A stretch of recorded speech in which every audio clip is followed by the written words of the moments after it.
আমার জীবনটা পুরো তছনছ করে দিয়েছে, ওকে একদম শেষ করে দিয়েছে। এর থেকে মেরে ফেলতা, তাও এটা থেকে বের হয়েছে। ওকে একটা সত্যি কথা বলবা, নামটা কি আসলে? হাই। হাই, আপনি ছবির থেকে বাস্তবে বেশি সুন্দর। আর কি কি শুনতে হবে আমাকে? কালরাত থেকে শুরু করেছে। এই হাসিটা আরো বেশি সুন্দর। ফ্লার্ট উইথ মি, সেটা আসতেই শুরু করে দিয়েছে। এখানে আমি যা বলতেছি আমি কিন্তু অনেস্ট। স্ট্রেট কাট মানুষ আমার খুব পছন্দ। কোকরেট মানুষটা হচ্ছে নোংরা আবর্জনা। চা কফি কিছু? আপনি যেটা খাবেন আমি সেটাই খাবো। চা কফি খাই না। কেন? প্রেমে ছ্যাক খেয়ে হার্টে অনেকগুলো ফুটাবে, এমন চা কফি খেলে ভিতরে ঢুকে। তার মানে আপনি আমাকে বোঝাতে চাচ্ছেন যে আপনি সিঙ্গেল, তাই তো? আমাকে আপনার বাইকে করে ঘোরাবেন, আমার বাইকে চড়তে খুব ভালো লাগে। অবশ্যই।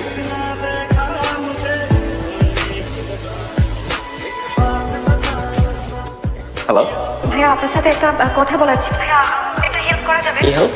ভাইয়া, আপনি আমাকে 20,000 টাকা ধার দিতে পারবেন প্লিজ? আমার না মাথায় একদম কাজ করছে না। আমি আমার ফ্রেন্ডের কাছে চেয়েছি কিন্তু কারো কাছে কোনো টাকা নেই। ভাইয়া প্লিজ একটু দেখেন না, আমাকে 20,000 টাকা ধার দেওয়া যায় কিনা। আমি খুব প্রবলেমে পড়ে আপনাকে ফোন দিয়েছি। ভাইয়া প্লিজ একটু দেখেন না, আমাকে 20,000 টাকা একটু কোনোভাবে ম্যানেজ করে দেওয়া যায় কিনা। আমি প্রমিস করছি আপনাকে আমি 15 দিনের মধ্যে টাকাটা ফেরত দিয়ে দেবো। ভাইয়া প্লিজ একটু। এই মুহূর্তে 20,000 টাকা আমি দেখতেছি কি করা যায়। থ্যাংক ইউ সো মাচ ভাইয়া, প্লিজ। টাকা চাইছে তোমার কাছে? 20,000 টাকা? ভাই তুমি তো মানে ফর্মের পাল্লে পড়ি, মানে কালকে পরিচয় হলো আজকে টাকা চাই। এরকম মেয়ে কিন্তু ঢাকা শহরে ঘুরি ঘুরি আছে, বুঝছো? এই ফেসবুকে ছেলেদের সাথে পরিচয় হয়, তারপর ইনে টাকা চাই। বারবার নিষেধ করলাম তোমাকে, আমার কথা শুনলাম, দেখলা তো এটা লাপাত্ত হয়ে গেল। কেন তুমি মেয়েটাকে টাকা দিলে? ভাই দেখেন, এই অবিশ্বাস করে জেতার চাইতে বিশ্বাস করে ঠকাবো। রামিম, এইসব ফিলোসফির কথা কোনো দাম নেই। তুমি একটা বোকা ছেলে, তোমার টাকাটা করছে। হ্যালো ভাইয়া। কি সমস্যা তোমার? সমস্যাটা কি তোমার? তোমার কোনো খবর নাই কেন? আর তুমি আমার টাকা দাও না কেন? হ্যাঁ, চিটার, টাকা পয়সা না দিয়ে ফোনটা অফ করে তুমি পালায় আসো। কি মনে করছো? কি মনে করছো আমি তোমার ধরতে পারবো না? দেখো, তোমাদের মতো মেয়েদেরকে না খুব ভালো মতো চেনা আছে। তুমি আজকে এই মুহূর্তে আমার টাকা দিবা, নাহলে কিন্তু তোমার খবর আছে করে দিলাম, একদম খুশি করতে। আমি আসলে আপনাকে টাকা দেওয়ার জন্য নোট দিতাম। আপনি আমাকে ফোন দিয়ে দিয়েছেন, ভালোই হয়েছে। ভাইয়া আপনি প্লিজ একটু বিকেলে ধানমন্ডি লেখে রেডি আসতে পারবেন? আমি আপনাকে আপাতত 5,000 টাকা দিয়ে দিচ্ছি। ভাইয়া প্লিজ কিছু মনে করবেন না। রাখি। এখানে 10,000 টাকা আছে, নিন। আচ্ছা দিবা বলছো? বাড়ি থেকে হাত খরচে টাকা নিয়ে আসছি, আপনার দরকার দেখে দিয়ে দিন। প্লিজ গুনে নিন। আরে তুমি গুনে দিছো না, আমার গুনতে হবে না। প্লিজ টাকাটা গুনে নিলে ভালো। তুমি একটু প্লিজ বসো। তুমি কি আমার কোনো মাইন্ড করছো কোনো কারণে? তোমার টাইম নাই ভাইয়া, টিউশনে যেতে হবে। আসি, আমি জানতাম আপনি এখানে দাঁড়িয়ে থাকবেন। একটু ওদিকে চলো, তোমার সাথে আমার কিছু কথা আছে। কিন্তু আমার তো একটু কাজ আছে। তুমি চলো প্লিজ। আমার বাবা সুদের উপরে কিছু টাকা ধার নিয়ে বিদেশ চলে যাওয়ার পর এখন খোঁজ খবর পাওয়া যায়। তুমি এগুলো আমাকে আগে বলবা না? টিউশন করে রেস্টুরেন্টে চাকরি করে আমার নিজের খরচ চালাই, এটা কোনো বলার কথা? কেনই বা বলবো? আপনি কি? আমি তোমার ফ্রেন্ড। কেন বলতে চান? এখন নো, আমি জানি না।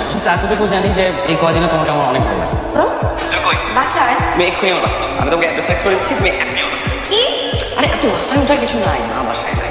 আসলে আমার না খাওয়া দাওয়া কষ্ট হয়ে যাচ্ছে, তুমি এসে একটু আমাকে রান্না করে দিয়ে যাও না। আপনি আমাকে শিক্ষিত কাজের বউ মনে তুমি শিক্ষিত কাজের বউ কেন বাবা? তুমি শিক্ষিত রাজনীতি। আমার না টাকি মাছের ঝোল দিয়ে খুব ভাত খেতে ইচ্ছা করছে, সাথে লাউ চিংড়ি। নো ওয়ে, আমার অনেক কাজ আছে। আর তোমার বাসা খুঁজে পেতে যে কি কষ্ট হয়েছে আমার। সিরিয়াসলি চলে আসছো? আমি তো দুষ্টামি করছিলাম। তুমি সিরিয়াসলি বলো না? আচ্ছা তাহলে আমি আসি। এই খুঁজো খুঁজো।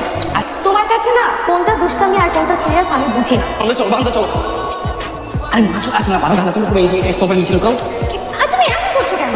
আমাদেরকে কি বলো বলো তো? গেট খুলে দিয়ে আসি। সরি, আমি মনে হয় ভুল করেও চাইতে চলে এসেছি। না না আন্টি, ঠিক বাসায় এসে। তুমি যে এত তাড়াতাড়ি চলে আসবে আমি তো বুঝিই নাই মা। আমি তো ভাবছি তোমার আরো দেরি হবে আসতে। তুমি এটাকে? আমার অফিসের কলিগ, অফিসে কাজে আসছে। কথা বলছো কেন? আমি মিথ্যা একদম পছন্দ করি আন্টি। আমি ওর ফ্রেন্ড। বুঝছিস এটাকে? ঠিক না? একটা মেয়ে কষ্ট করে রান্না করে নিয়ে একটা ছেলের কাছে যখন আসে, তার মানে ছেলেটাকে সে খুব পছন্দ করে। আম্মু অনেক ভালো মানুষ, তোর পছন্দ হয়েছে আমার আম্মুকে? অনেক। আর নিয়ে কি? আর আমার আম্মুকে খুব পছন্দ করে, তাদেরকে আমি খুব পছন্দ করি। এই একটা হাত দিতাম। আর আম্মু ছাড়া তো কেউ নাই। বাবা মারা যাওয়ার পরে আমার বাবা, নিয়ে আমার মা, নিয়ে আমার বাবা। আমি আমার মাকে অনেক ভালোবাসি। আমি আমার মাকে এমন একটা সকাল দিতে যে টাকা ধার চেতে হবে, এটা আমার মার ভাবতে হবে। আমার তাদের ভয়ে আতঙ্কিত হতে হবে। তোমার এই সুন্দর সকালের জন্য তোমার পাশে থাকবো সবসময়। নীলিমা কি হলো? তুমি ফোন ধরতে না করো, সারাদিন ধরে তোমার ফোন দিতেছি। কে আপনি? নীলিমার নাম বলুন। নীলিমার ফোন? আপনি কে? আমি ওর ফ্রেন্ড। আপনি? আমি কে মানে? নীলিমা আমার বউ। ও মানে? আপনি কিছু বুঝেন না না? আপনি যাকে ফোন দিছে নীলিমা, নীলিমার হাজবেন্ড আমি। বাংলাতে যাকে বলে জামাই। Husband? কি? এই নীলিমার হাজবেন্ড। তাকে কিছু বলে নাই ও? নীলিমা কি হইতেছে এসব? উনি কি বলতেছে? উনি কি তোমার হাজবেন্ড? আমি তোমার সাথে কালকে কথা বলি। নীলিমা, নীলিমা কি বলতেছে এগুলো? উনি কি সত্যি তোমার হাজবেন্ড? হ্যাঁ, উনি সত্যি আমার হাজব্যান্ড। মানে কি? আমি কিছুই বুঝতে পারতেছি না। আমি তোমাকে আমার জীবনের সব কথা বলি নাই, আমি কিছু জিনিস গোপন করেছি। আমি ম্যারিড। আমার মাথা টাথা কিচ্ছু কাজ করতেছে না। আমি বুঝতেছি না কি করবো আমি। সুন্দর একটা সংসার হয়, কিন্তু কিছুদিন পরে জানতে পারি সাইদের আসল রূপ। দিন রাত নেশা করতো, আমাকে মারধর করতো। একটা সময় পর আমি আর সহ্য করতে না পেরে পালিয়ে আসি। তুমি আমাকে ডিভোর্স দিচ্ছ না কেন?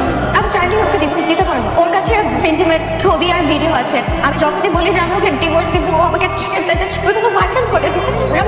আমি না আসলে হচ্ছে ওই রূপকথার রাজকন্যার মতন, যার প্রাণ নম্বরটা রাক্ষসের কাছে রয়েছে। সাহিদ ফোন দিচ্ছে। দুজন একসাথে আমার বোরে নিয়ে যা ইচ্ছা করে, আর কিচ্ছু আসে যায় না। আমি যেটার জন্য ফোন দিছি সেটা শুনি। আমি ওকে divorce দিব। আমার কাছে ভিডিও ছবি যা আছে সব কিছু দিয়ে দিব, তার বিনিময়ে আমাকে 20 লাখ টাকা দিতে হবে। আচ্ছা ঠিক আছে, দেখতেছি আমি আপনার জন্য কি করতে পারি। কি বলে জামাটা? 20 লাখ টাকা চাইছেন, ডিভোর্স দিয়ে দিবে আর ছবি ভিডিও যা আছে সব মিল করে দিবে। বাবা আমি 20 লাখ টাকা আমি দিব। টাকা দিয়ে দিলাম, আমি চাকরিটা পোস্ট করতেছি। 20 লাখ চালাও, সাত চালাও। সাইন করেন। ছবি আর ভিডিওগুলো কই? এই যে ল্যাপটপ সব।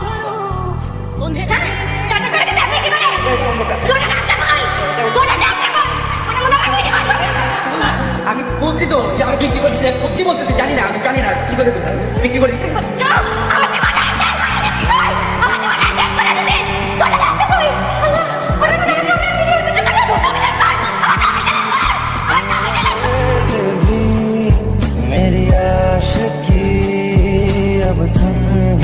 নীলিমা আমাকে একবারও দেখতে আসলো না।